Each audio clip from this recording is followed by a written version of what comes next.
Where's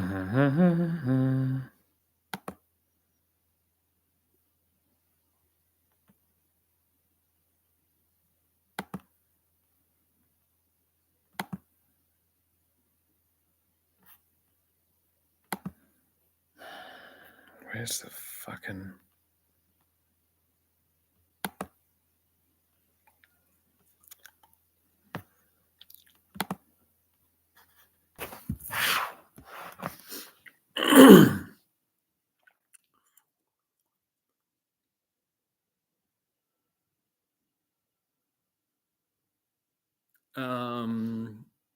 I wonder if I can tag in here. I'm going to have to figure out how to do this.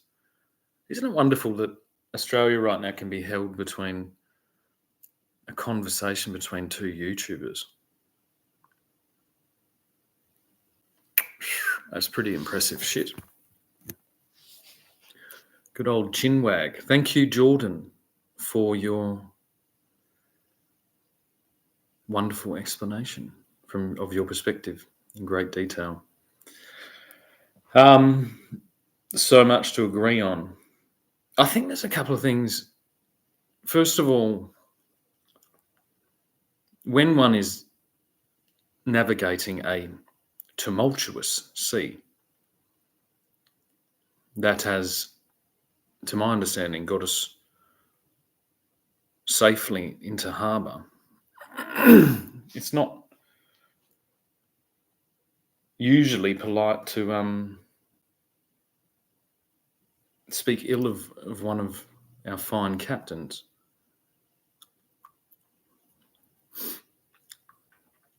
But, as always, exceptions are made for wonderfully eloquent, I think that's the word, presenters such as yourself.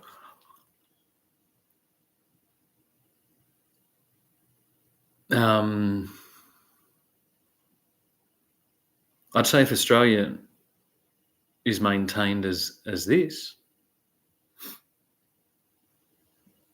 it has no sense of citizenship.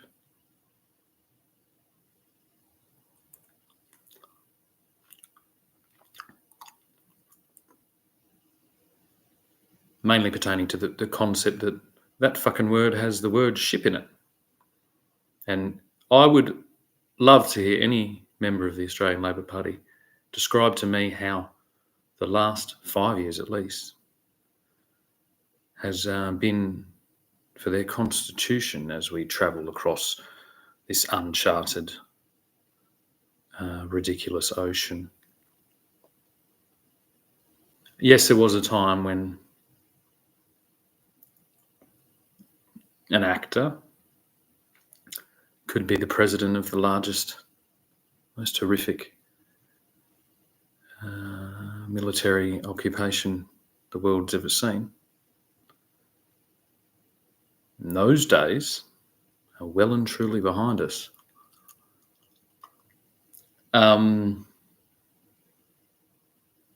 It's just finding equilibrium, I guess. The reason he was an actor is everyone wanted to be an actor. Everyone is an actor. If you act, you either act or you stay in bed asleep. Because even a lot of acting can be done in the confines of a bed. Perhaps a little bit too much.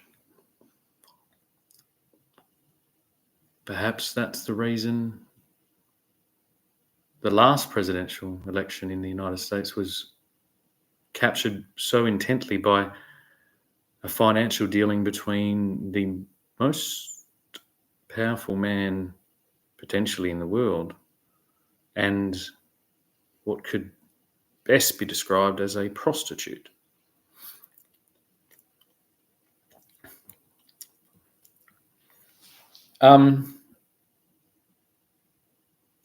There's a whole lot of mental juggling in order to not see Australia in its current manifestation, at least our capital city regions, as brothels, It has all the features,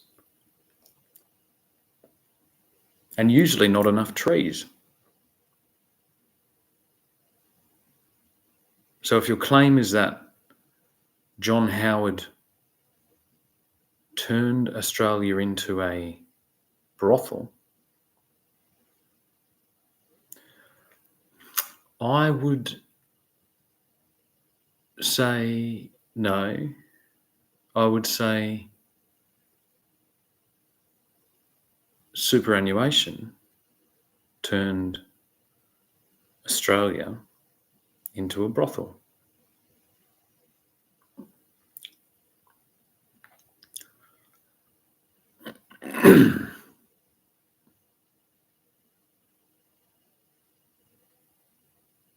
With the help of computers. See, computers, it's like, oh no, he figured it out. Oh, John Howard built it on Telstra.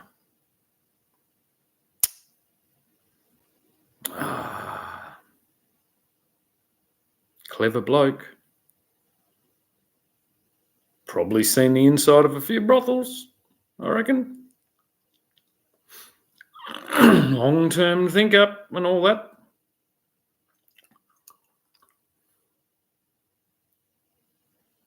Yeah.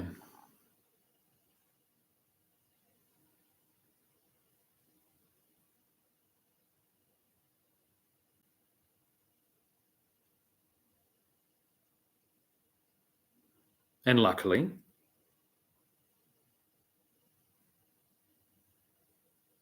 he, what I can only assume is made preparations for its next step as well. Like any good organiser of any event, like a parade or a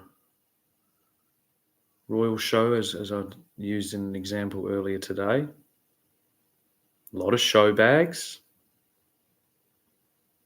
a lot of cotton candy, a lot of weird clowns, a lot of fucking flashing lights. Definitely a royal show. There's a fucking lot going on at a royal show, though, except for that bit. Here, that we call that side show alley. Side show alley. Look at this cool fucking drawing that AI on Google fucking did. Asked for a tiger to be jumping off a chair towards a lamppost, and it fucking nailed it.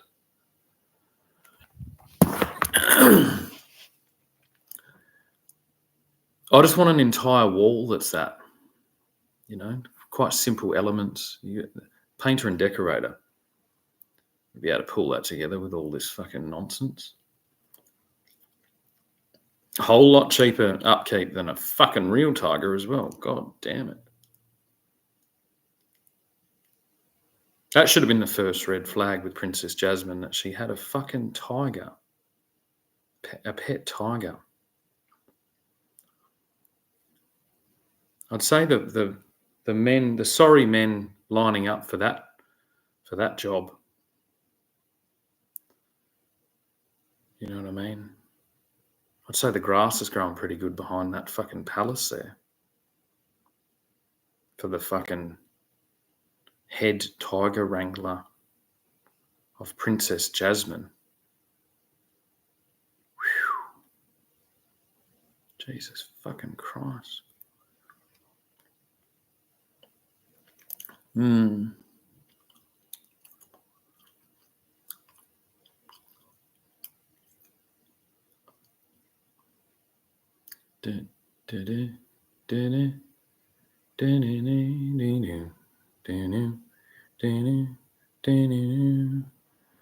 Grace is the word, is the word, is the word. It's got groove, it's got meaning.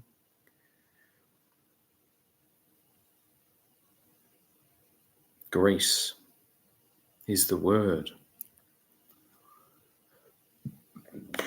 I guess.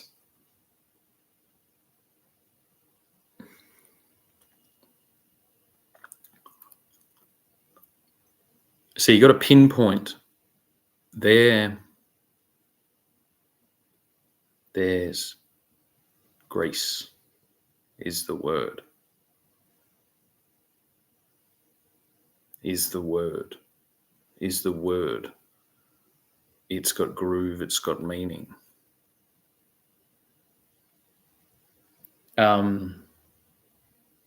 It's basically about like a summer romance. And you'd be amazingly surprised how easy it is to turn the concept of a summer romance into a brothel.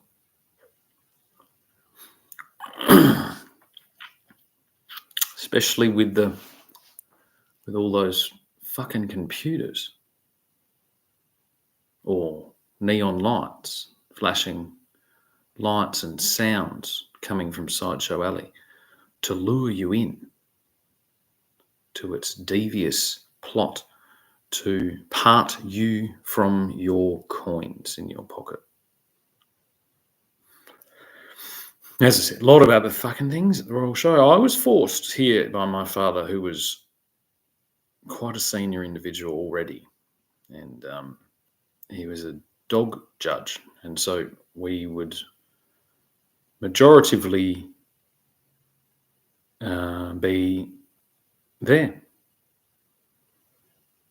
And Sideshow Alley was like, we walked through, and I think there was like, we'd get like 3 things, and then we had to wait till the end of the very last day to buy a show bag, and the show bag that we wanted wasn't there.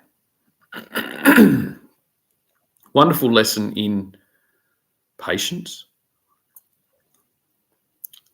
and I'm guessing in quite a few other things held in a wonderful little thing. But the problem is distributing that advice.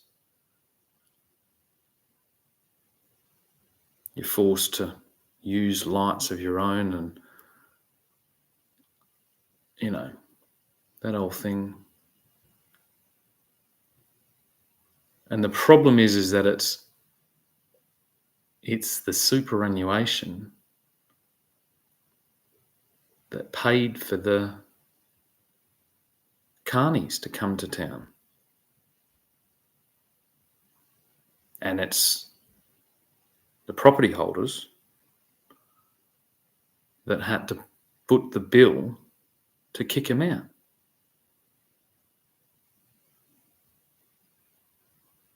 And I guess the Labor Party into the future must be returned to, I don't even know, to the... And this is where it gets complicated. It's getting hard to recognise what investment, assets acquired in the paradigm of Sideshow Alley has really been a return on investment in the positive. And I guess the positive can only be reflected on stable comparison. It's just that we've been looking in the wrong comparison because they figured out how to rig it, like all good carnies. You know what I mean? It's an illusion of something easy that's actually very hard to do. And then they closed them all in there. They locked them all in Sideshow Alley, and they just showed us them doing that.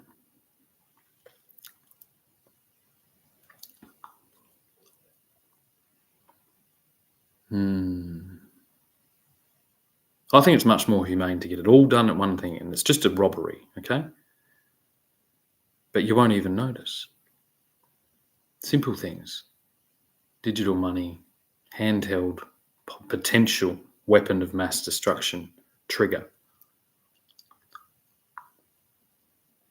outside of that city. Are you in that city? I wonder. Should find out where you are. I think you are. I think you are in Sydney.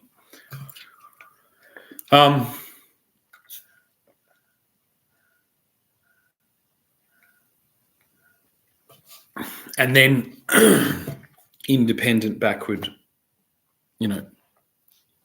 progression. It's like a high five on the screen. Like, psh, that's it. Pretty. This between our conversations, pretty fucking relaxed. And good luck. Honestly, I'd say unshackled from the burdens of land ownership and living in what hopefully can progress from Sideshow Alley into a wonderful metropolis. I'm guessing this is what you envision. All power to you, and I think I'd very much like to see, and then I'll perhaps visit and do the whole thing. But we need to get established transactional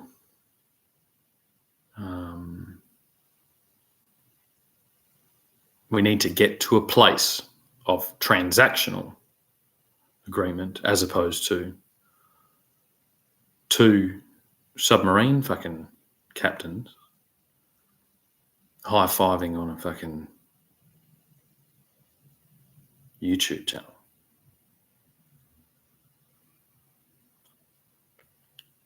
I'd say that's where the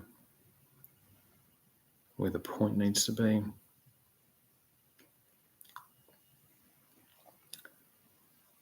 It's probably being calculated what that interaction will look like and how to make that fucking as fucking painless and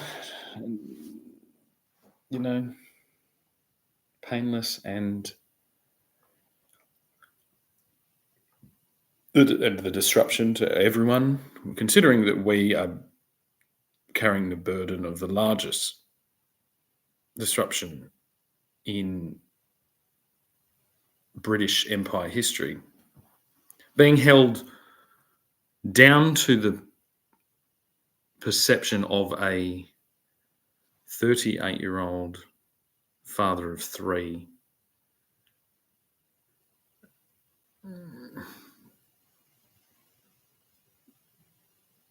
window repairman, I guess.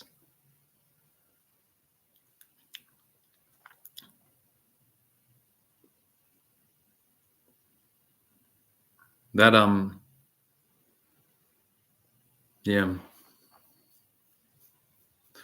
that needs to be sorted out. My guess is going to be a fucking womp. As I said, if you're on the bridge for, I'd say, a period of 5 years, you will be processed under some type of legal thing for being in the possession of physical currency.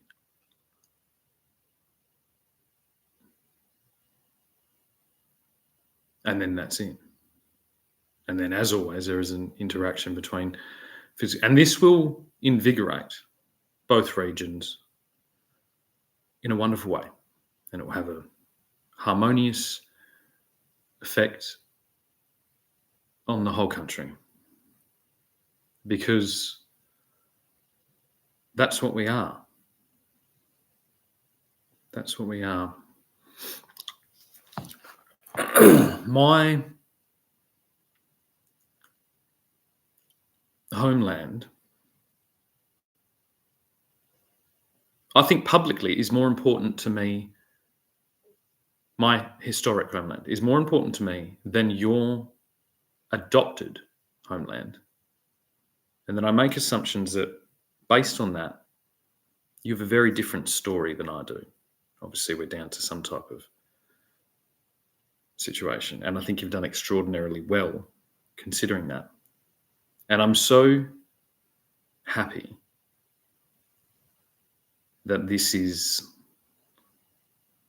something that this country can put on its resume to the world from now on. If there are connections that are shadowy or, not transparent, and I've watched quite a lot, that makes this, I suppose, your own version of the bridge protest, in which, yes, you've come into the room, but you've just kind of fucked everyone over.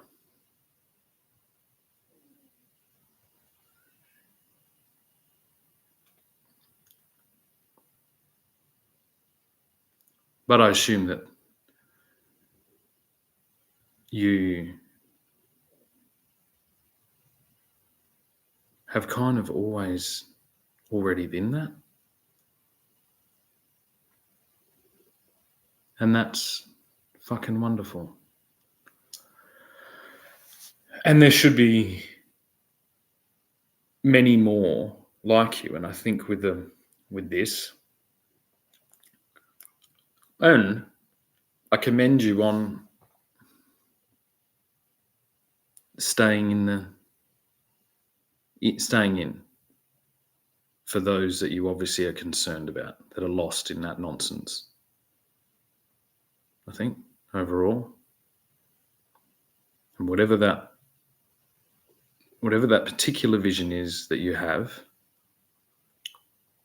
again, I assume metropolitan,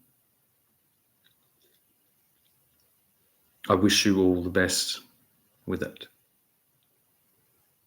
And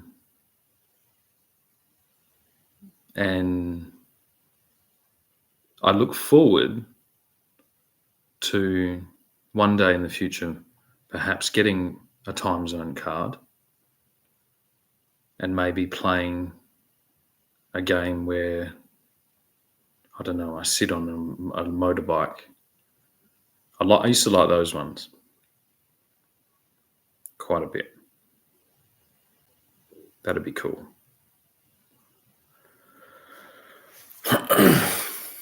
I think.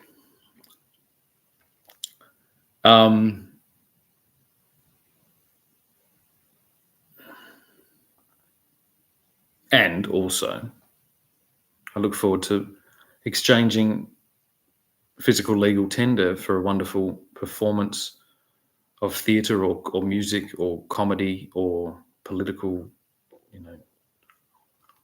lecture or, all the other things that isn't a motorbike in time zone.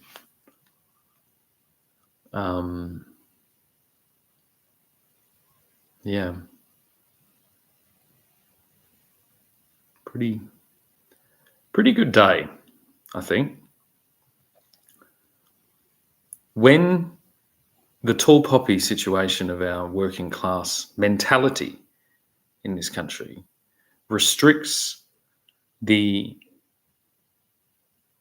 I want to use like a word like fidelity,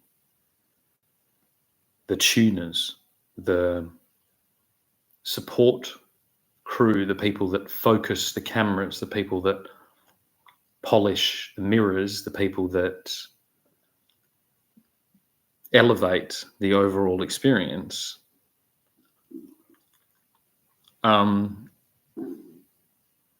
If they're forced to be clowns,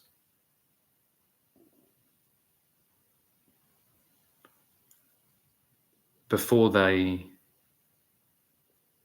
are associated,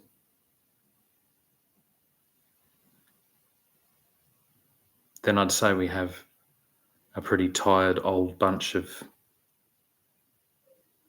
begrudged fucking senior citizens that should pull the fucking golf clubs out of the dusty closet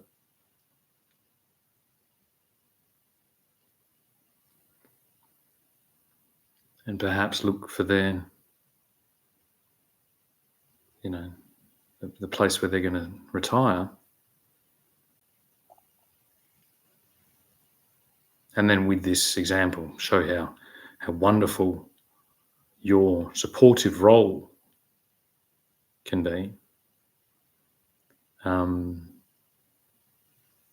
Now enabled by this wonderful bill to secure into Victorian, at least, law the right to work from home,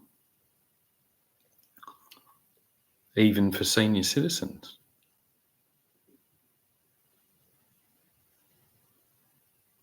Even, on the receiving the senior citizens payment, obviously in the digital currency.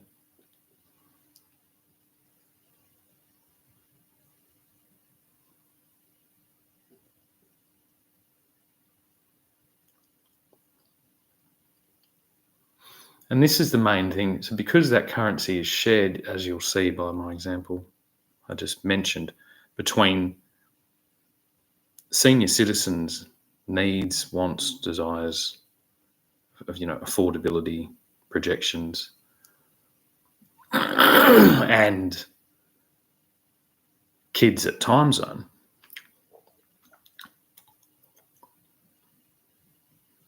I'd say they're just a little bit pissed off with how many kids have machetes that don't have anything more than a time zone power card in their pocket and a handheld trigger to a weapon of mass destruction installed by the Apple Corporation.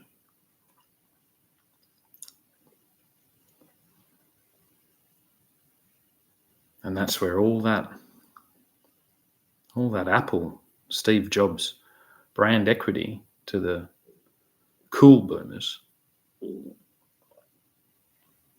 just kind of fucking went up in smoke.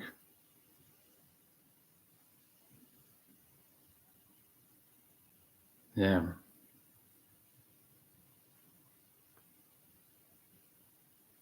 Not fully, though. I'd say it's a bit reckless to allow Apple to maintain two premium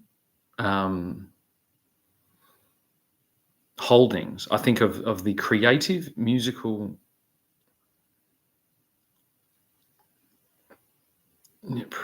Apple, computer graphics. There's an elitism towards Apple, for sure. But it seems to be it's a monopoly, and it's got to be split up, obviously. And I've already mentioned that, but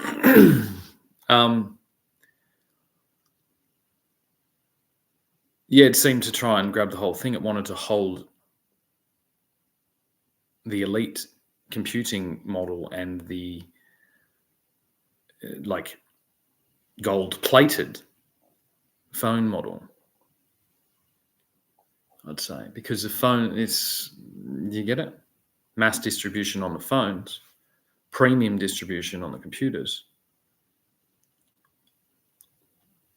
That's a self-contained paradigm of disruption to our entire nation,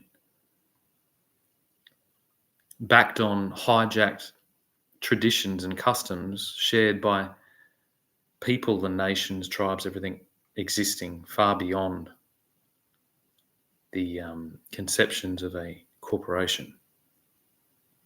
So what does that mean? It means, no, we're not suing Google. We just sued, the Australian government just sued Apple. And God damn it, I hope we can find a solution. And it looks like we did. You can't project something that divisive.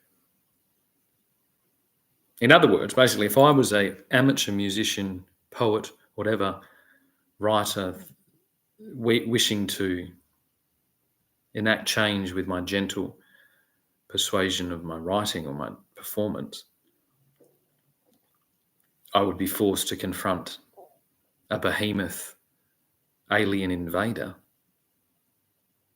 known as the Apple Corporation.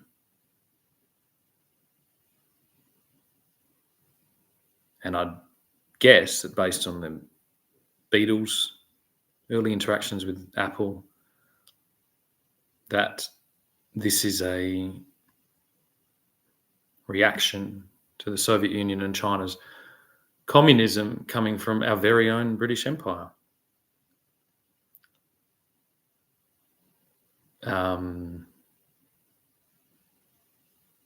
In defense.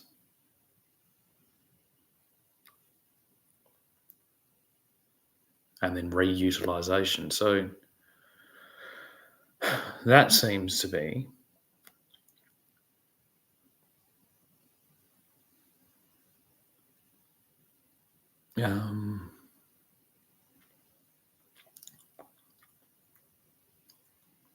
quite an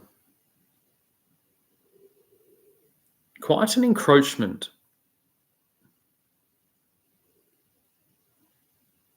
that is no longer acceptable in vast regions of this continent.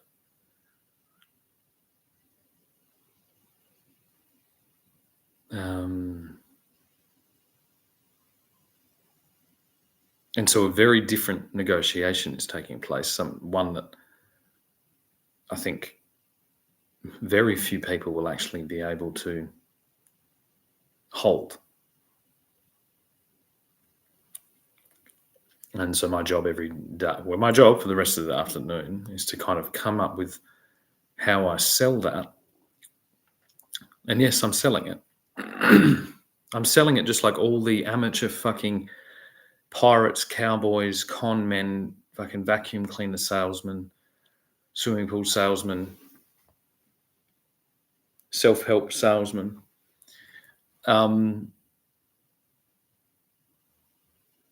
That's a rowdy bunch.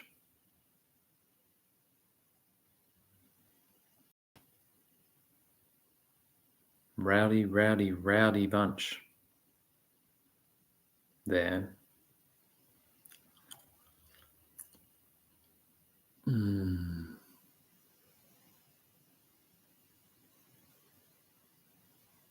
The reason you described it as everyone went back to their own thing and fuck you, I do whatever I want in their own castle. And yes, it's intentional that this looks like a castle behind me. Is one way to look at it. And then the other way to look at it would be, well, people were just doing what we've all tried to do in a very accessible way provided by the Labor Party. And then the Lizard of Oz, Paul Keating, drank the Kool-Aid and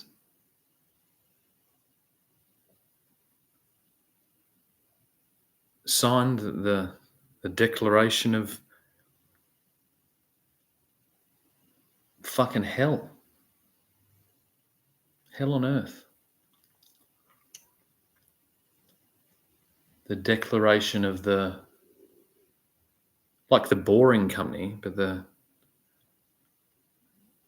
it's not, when you talk about Epstein, it's the fucking petri dish. It's the Matrix. And it's horrific.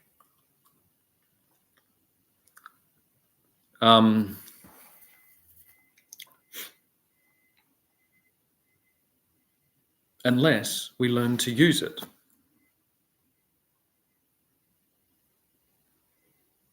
And this is why this split. small steps, efficient steps, it will hyperfocus. A line should emerge automatically. We need to streamline this flow. This is where the fucking real estate agents, property developers in training now, hopefully with a, it's like we need to shock this back into life. So how do we're down to a billboard for professions, and what is the profession pinnacle right now is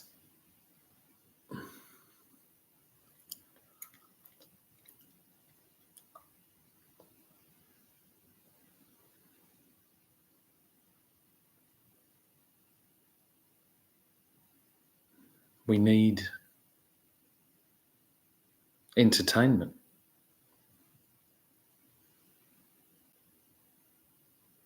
We need events in the city from the country, and we need events in the country from the city. And we need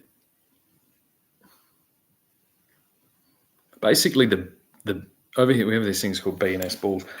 We need a B&S ball of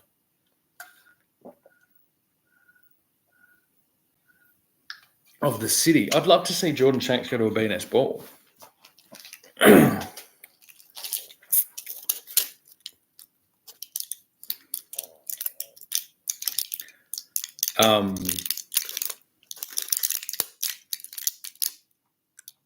And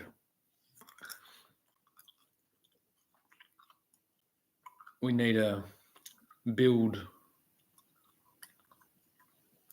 places in the cities for cowboys.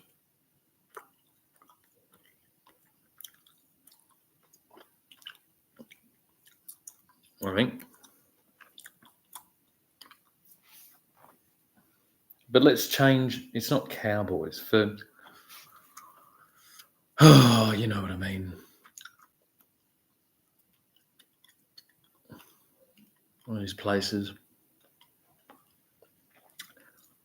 This is like Australia right now is a fucking sketch on a napkin, and that's the problem. Is the sketch is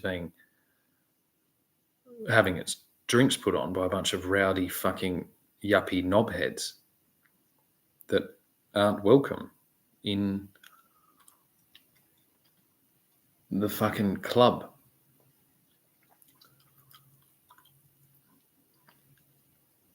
And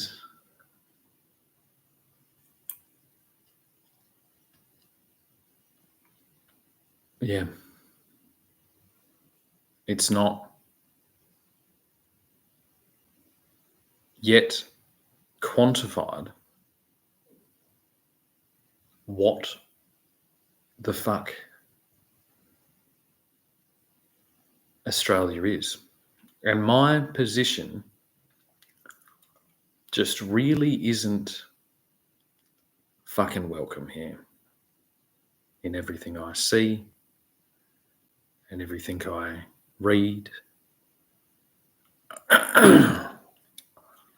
And that confuses me,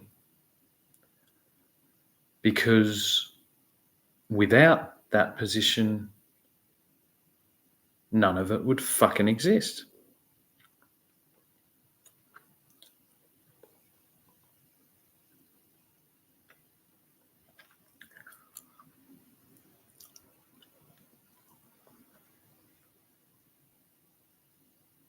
It mainly looks like there's a laziness in Australia, isn't there? Not just by the whole thing is lazy.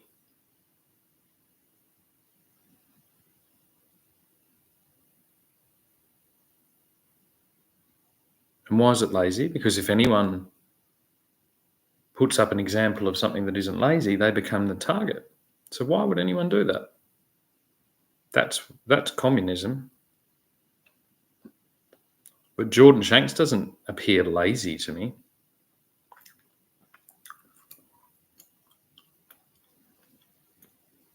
But when I look at the Labor Party, they do appear lazy to me. They appear incredibly lazy. As I said before in my video, Odd Jobs, people get lazier. They don't want to do things when they're older, and this is why the entire odd job economy exists.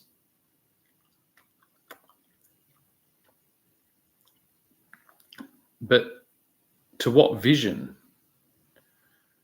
John Howard provided an image because you have a boat in the driveway, you think you're middle class. Yeah, you are.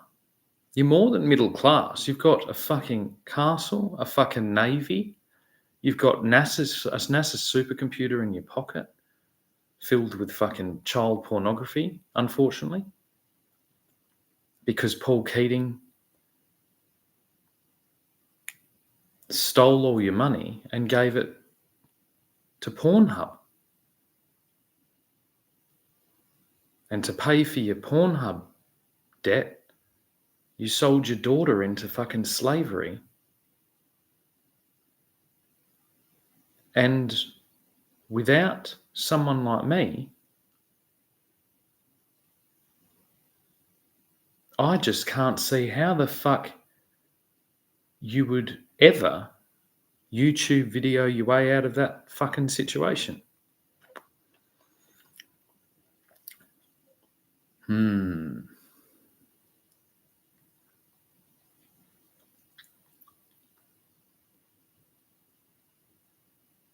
How many fucking skeletons do you reckon are in that Labor Party fucking closet?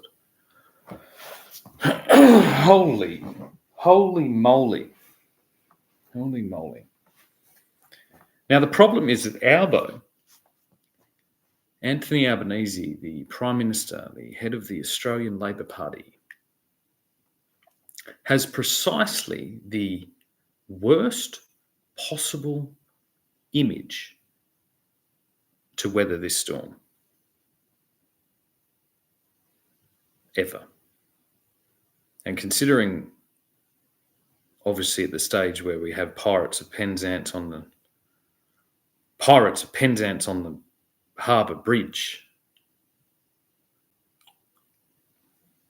optics are a fucking big deal with this. It's everything. Optics. Holy shit. Get him out of there. Get that man somewhere fucking safe. Get him a fucking flannel with some fucking water on it before. Do you know what I mean? How dare you hold that man in that fucking position? You gutless fucking cowards. What a monstrous fucking treatment of someone who is the Prime Minister of Australia by a hostile fucking invading force. And in that case, then I'd say Anthony Albanese is by far the most perfect asset, placed so cautiously and carefully in position to usher in this next chapter of Australian history. This isn't an independence revolution. This is you can't even call it an extension or a redesign. The other day, someone made a comment about, have I poured the slab yet on my Sandringham-inspired fucking cottage in Gingin?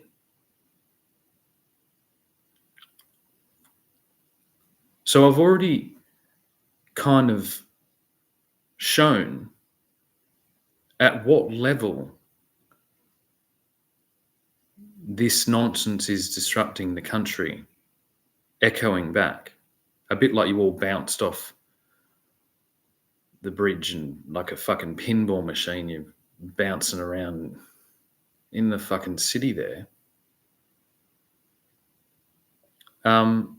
I have surveyed the pad, and then I had to fight 90,000 fucking machete-wielding, iPhone-holding, Nazi, pagan idolaters on the Sydney Harbour Bridge by having a polite conversation with a YouTuber known as Friendly Geordies.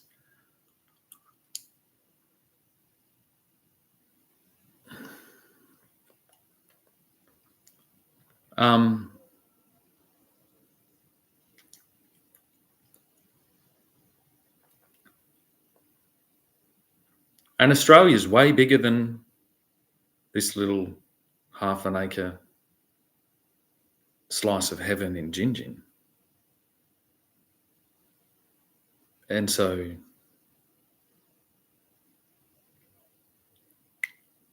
I guess the judge got it right when she said disruption. Well, the idea of mass protest is to cause disruption. Beautifully written. Yes, it is. And they have, well and truly, caused disruption. I'd say they've entirely held the country hostage for 5 years.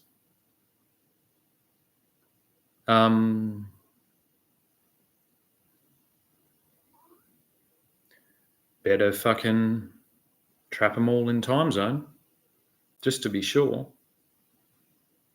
And then build in a beautiful metropolitan Lord Mayor. Are you in Sydney? If you're in Sydney, I think Jordan Shanks should be the Lord Mayor of fucking Sydney. Was the Mayor of Sydney on the bridge?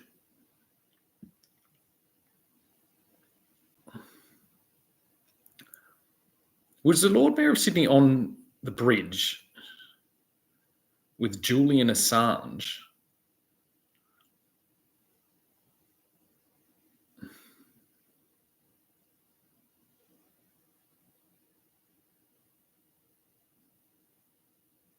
That's wacky, isn't it?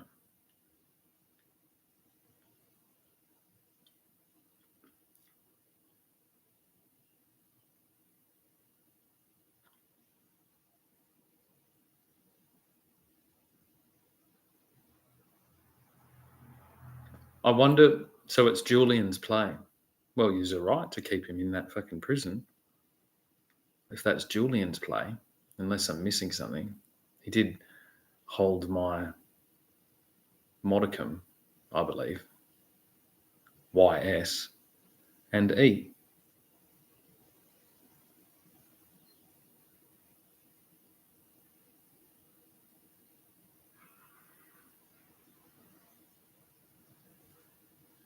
I'm guessing he had approval on his photos, unless that's a media creation again. It's like, where do we start in breaking down these historic scenes unfolding? Julian Assange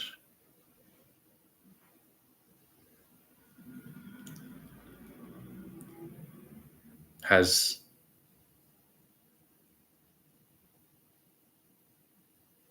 done it.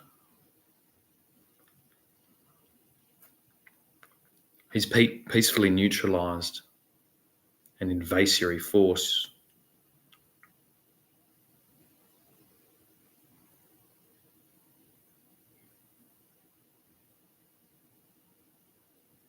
Good job.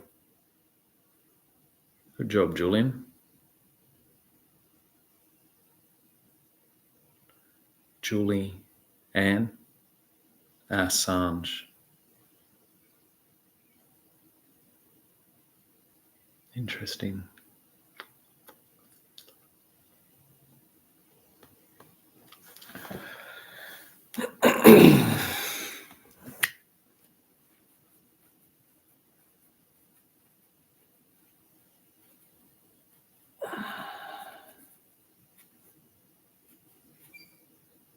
So I guess now all that's left to do is kind of go, come on, start selling, get cut to the chase, get your fucking thing out. And if you don't have no idea, you're probably on the bridge. And then, just fucking goddamn it. Read a book. It's like, we need flow now of money. You don't need to overthink it. A division isn't something that's needed to be overthought, because it's just, as I said, it just meets there and boom, bounces off itself. They're two separate things overnight in a different way than what you thought. Yeah, you've spent a lot of money in, promoting the concept that cash is prehistoric. But I'd say 90,000 machete-wielding fucking pagan idolatrous is way, way, way more barbaric and fucking prehistoric than a couple of beautiful new coins featuring the wonderful profile of King Charles III, wonderfully distributed from our very own Perth Mint.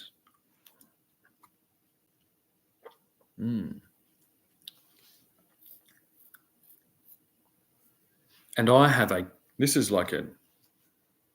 a knitted sweater on. Sometimes I like it because it kind of also looks like one of those, I wish I had one of those chainmail fucking jumpers. But that would be barbaric and prehistoric. So I have this woolen one. And right now, this is the reveal of all reveals. I'm going to do it live on camera, just like every fucking unemployed girl with a fucking star in her eyes and spotlights in her dreams. And I'm going to read the Man XL from Target. Does the Man XL from Target, is it made from Australian wool? Because if it isn't, Man, XL Man, excuse me, cotton, shit. Cotton is shit. And it's made in Bangladesh. Jesus fucking Christ. Cotton. Do you know what I mean? Made in Bangladesh. Pick a bale of cotton, pick a bale of cotton. And you're calling me XL Man. That's all you get as a man. In Paul Keating's world. You know?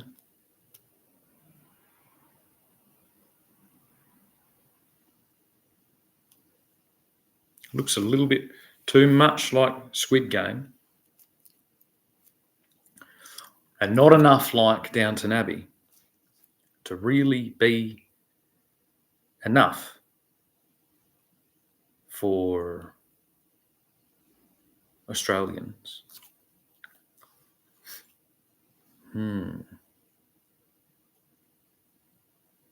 But good try, you know. And it does, beggars can't be fucking choosers. So it's doing a sufficient job at keeping me warm.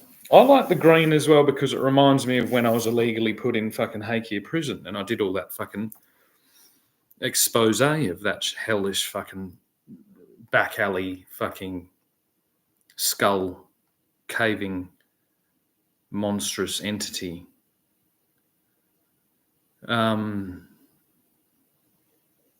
Yeah, good golly molly. Molly. And being that the negotiations are taking place at such a high level of English fluency and law and property law, and say that, well, you've retarded our population, the sons, daughters, granddaughters, grandsons of wonderful, beautiful Australians, and installed them in or what you thought was a Korean fucking reality television show in which they acted. Come on now. I think we were all right when there was the motorbike in the time zone. But all of this is a little bit too fucking obscure, considering we have so many sheep over here with such wonderful wool.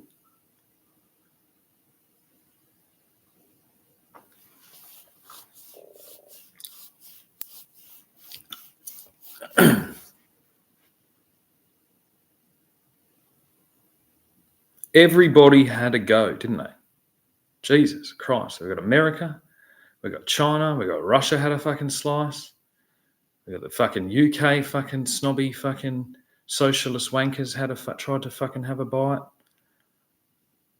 We've got Indians had a little chew for a bit, then realised that they don't eat beef.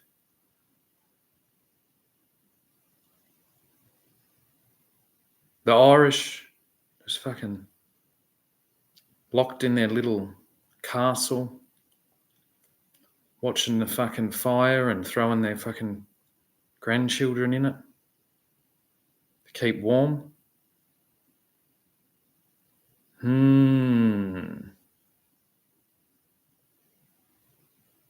Thank God for people like me that would traditionally be probably in a real castle, like a real boy, with a real woolen jumper made from real wool.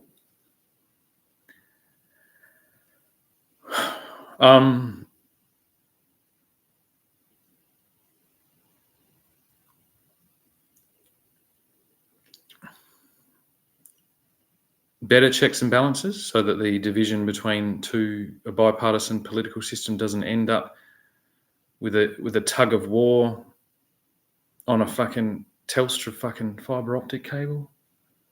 That's pretty much what it looks like.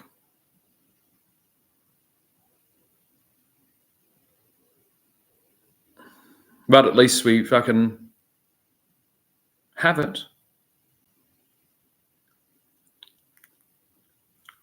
That's the bridge. That's the foundation, I guess, is the Telstra network.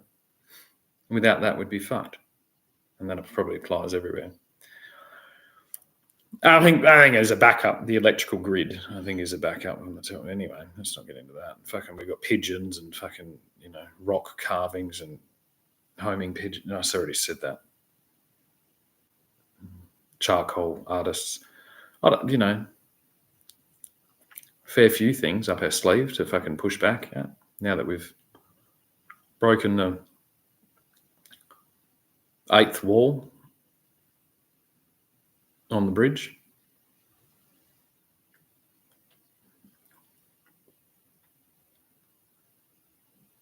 I'd say a fucking nice little, 3-story, cottage in a beautiful town in the country that's really going places, let me tell you. Slowly. It's going places so fucking slowly.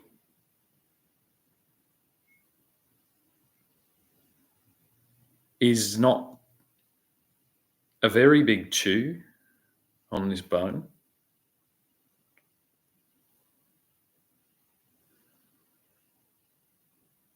Not a very big chew on the bone.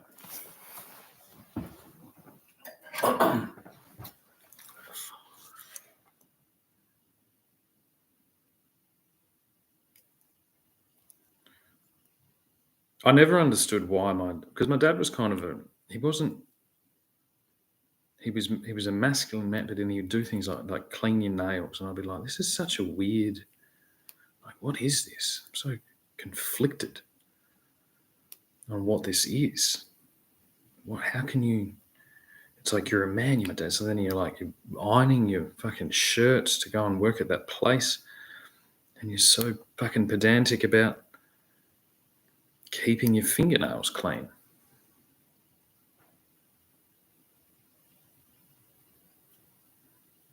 He couldn't tell me that that's because people judge people who don't have their fingernails clean, and that wear cotton fucking green hoodies, or not, it's not even a hoodie, jumpers that they got from Target. XL man, Target. Extra large man with a target on his back. Sounds like fucking Squid Game to me. I think it was the McDonald's Squid Game alliance. That's the worst part of this whole saga.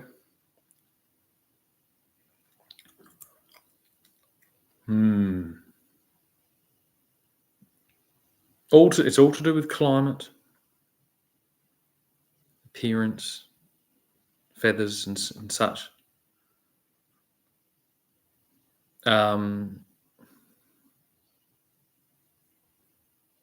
And now I think we're all caught up.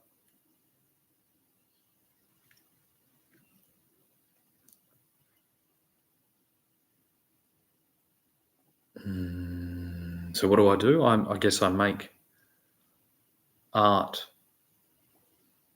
that hangs up in time zone.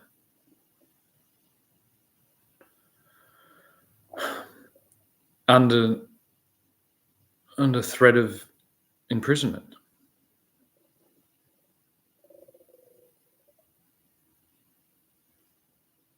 I survey the boundaries of the prison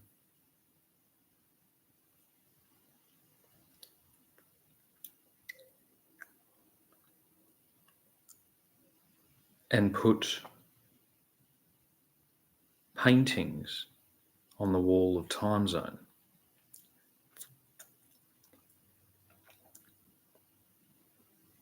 And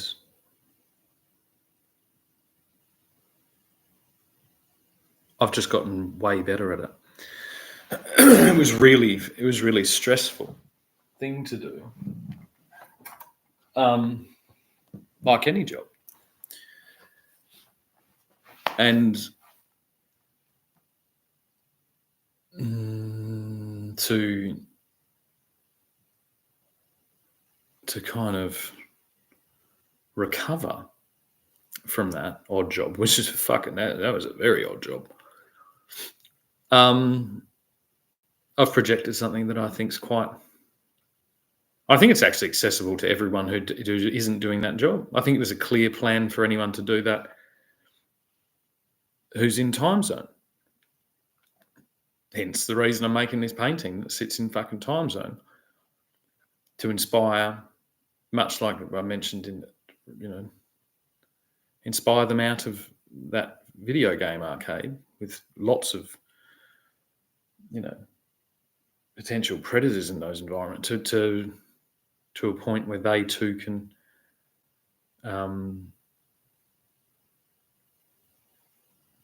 at least sketch out what it would be that they would desire as their bite on the bone,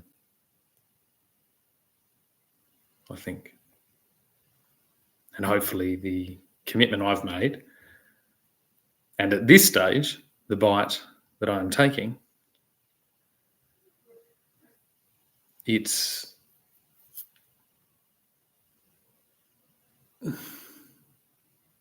a different take on Australia. It's take two. You know what I mean? It's like, oh yes, I see you all. You've all done a whole lot of things, and I'm just going to do this. And yes, you did bugger up a fair few things because they made Time Zone too big and they made my castle too small.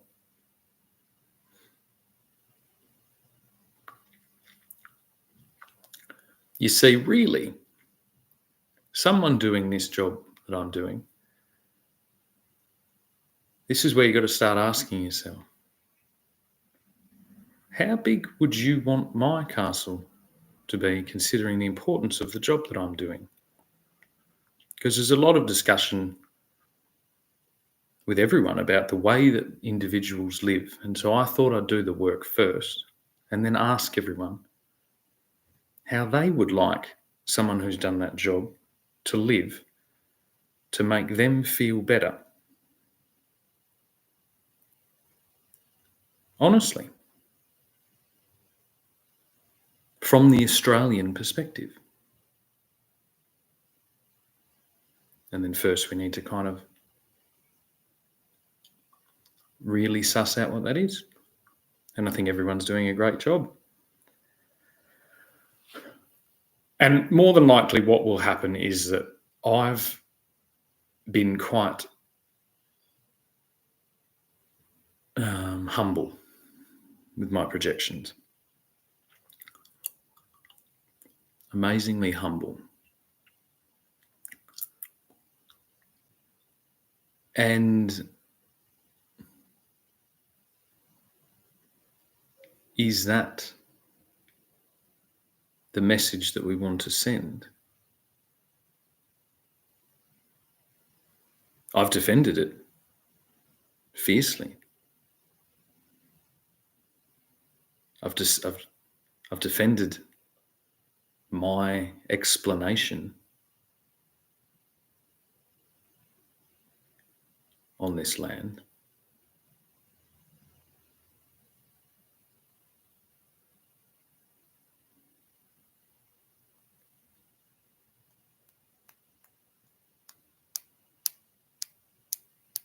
And it is, I can say, it is a little bit strange and risky to rely on something like that, because I had a lot of unique factors and issues within my situation that really did drive me to that. And most of those are hardships, all of them, really.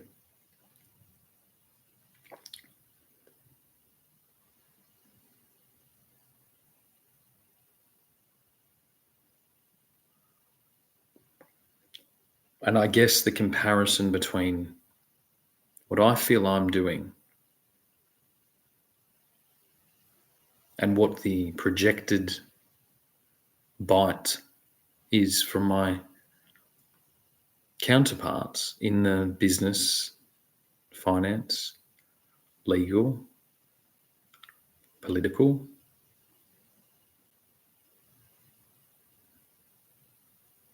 medical, realm really are, considering I am spanning a pretty large amount of those professions, with a yet to be determined profession and a yet to be determined allowable bite. Apple Corporation has a bite out of it. Whose bite is that?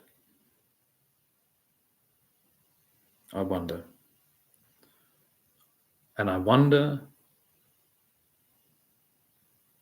who was in the Apple business before computers.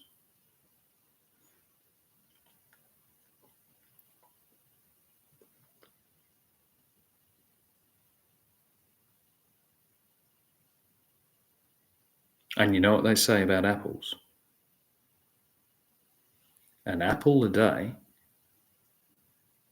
keeps the doctors away.